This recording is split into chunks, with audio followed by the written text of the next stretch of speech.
అచ్చుతో మట్టి వినాయకుడిని ఎలా తయారు చేసుకోవాలో చూసేద్దాం పదండి. ముందుగా బంకమట్టిలో రాళ్ళేమీ లేకుండా మొత్తం క్లీన్ చేసుకొని మెత్తటి మట్టి ముద్దలు తయారు చేసుకోవాలి.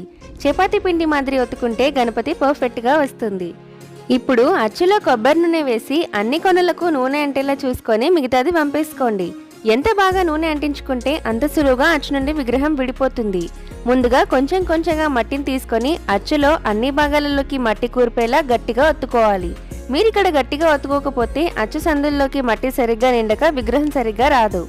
ఈ వినాయకుని అచ్చు మేము లాస్ట్ ఇయర్ చాలా వెతికి అమెజాన్లో తీసుకున్నాం. ఈ గణపతి హైట్ వచ్చేసి 1 feet ఉంటుంది. ఈ గణపతి అచ్చు లింక్ డిస్క్రిప్షన్లో అటాచ్ చేశాను, చూసేయండి.